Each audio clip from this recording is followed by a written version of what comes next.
जय श्री कृष्ण। आज के इस वीडियो में हम जानेंगे षटतिला एकादशी की पूजा विधि, महत्व, पारण विधि और व्रत में सुनी जाने वाली पावन कथा। षटतिला एकादशी माघ महीने के कृष्ण पक्ष में आती है और इस दिन भगवान विष्णु की पूजा 6 प्रकार से तिल का उपयोग करके की जाती है, जिससे सभी पाप नष्ट होते हैं और सुख समृद्धि मिलती है। इस व्रत में तिल का दान, भगवान विष्णु की पूजा, विष्णु सहस्त्र नाम का जाप और तिल मिश्रित भोजन का सेवन महत्वपूर्ण है। साथ ही व्रत के दौरान झूठ, निंदा और छल कपट से बचना चाहिए। आइए अब जानते हैं इस व्रत की विधि। जल में थोड़ा तिल मिलाकर सुबह सवेरे स्नान करें। भगवान विष्णु और लक्ष्मी की मूर्ति के सामने दीप जलाएं और गंध, पुष्प, धूप, दीप से पूजा करें। पूजा में तिल का उपयोग करें। तिल का उपटन लगाएं, तिल का पानी पिएं, तिल से बने व्यंजन खाएं और तिल का ही दान करें। उड़द दाल और तिल की खिचड़ी बनाकर भगवान विष्णु को भोग लगाएं। ओम नमो भगवते वासुदेवाय मंत्र का जाप करें और विष्णु सहस्त्र नाम का पाठ करें। तिल, अनाज और गर्म कपड़ों का दान करना विशेष फलदायी होता है। दिन भर झूठ, निंदा, छल कपट से बचें और भगवान विष्णु के नाम का स्मरण करें।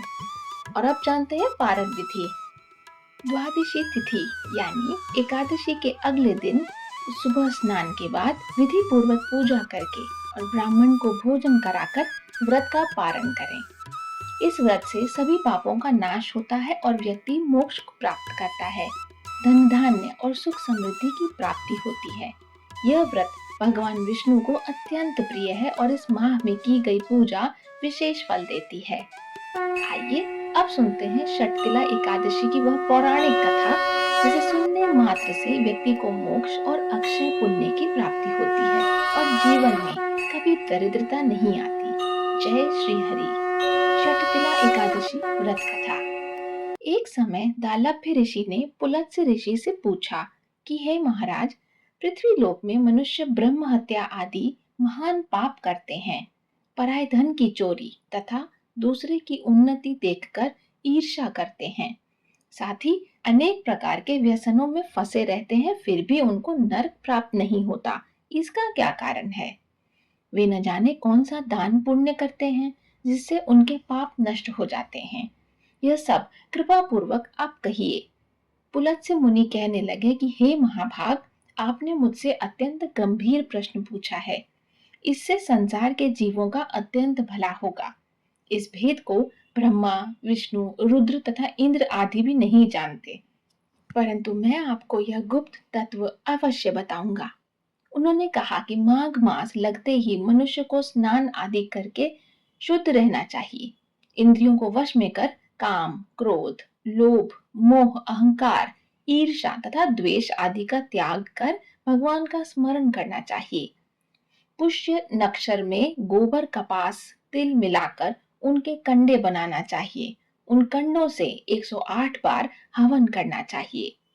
उस दिन मूल नक्षत्र हो और एकादशी तिथि हो तो अच्छे पुण्य देने वाले नियमों को ग्रहण करें। स्नान आदि नित्य क्रिया से निवृत्त होकर सभी देवताओं के देव श्री भगवान का पूजन करना चाहिए और एकादशी व्रत धारण करें। रात्रि को जागरण करना चाहिए। उसके दूसरे दिन धूप, दीप, नैवेद्य आदि से भगवान का पूजन करके खिचड़ी का भोग लगाएं। तत्पश्चात पेठा, नारियल, सीताफल या सुपारी का अर्घ देकर स्तुति करनी चाहिए कि हे भगवान, आप दीनों को शरण देने वाले हैं, इस संसार सागर में फंसे हुओं का उद्धार करने वाले हैं।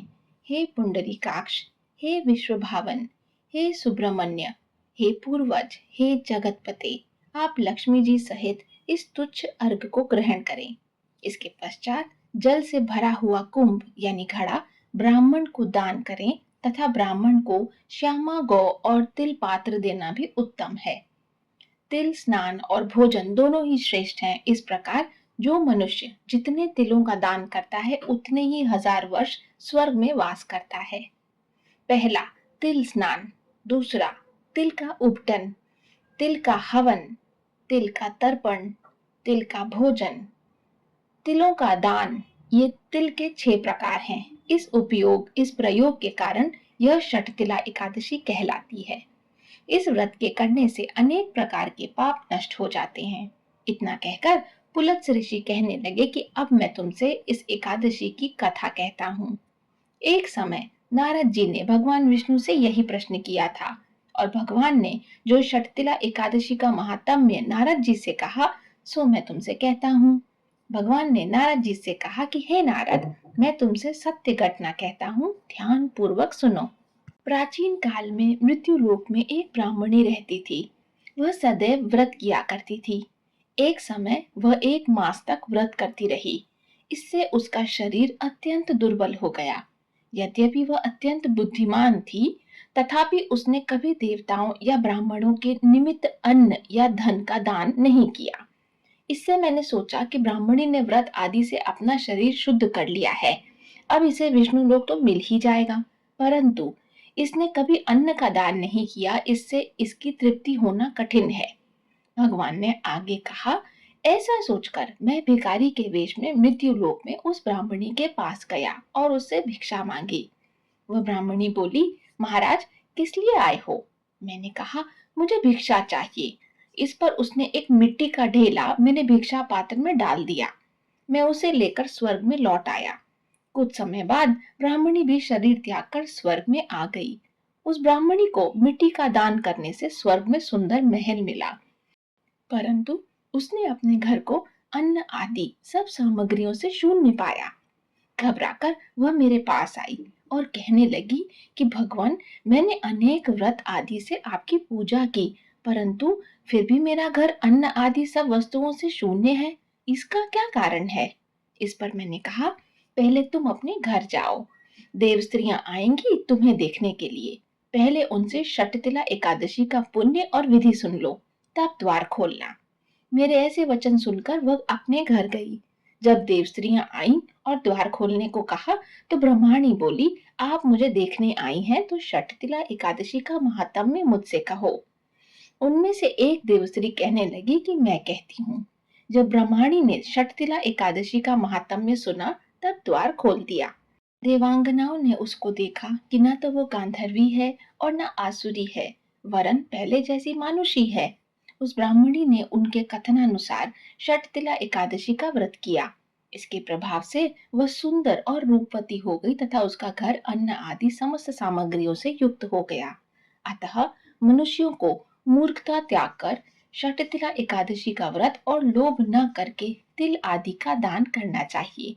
इससे दुर्भाग्य, दरिद्रता तथा अनेक प्रकार के कष्ट दूर होकर मोक्ष की प्राप्ति होती है। बोलो लक्ष्मी नारायण भगवान की जय। तो ये थी षटतिला एकादशी की महिमा। जो भी व्यक्ति सच्चे मन से इस कथा का श्रवण करता है, उसे जन्म मरण के बंधन से मुक्ति और बैकुंठ धाम की प्राप्ति होती है। भगवान श्री हरि का आशीर्वाद आप सब पर सदा बना रहे। जय श्री हरि।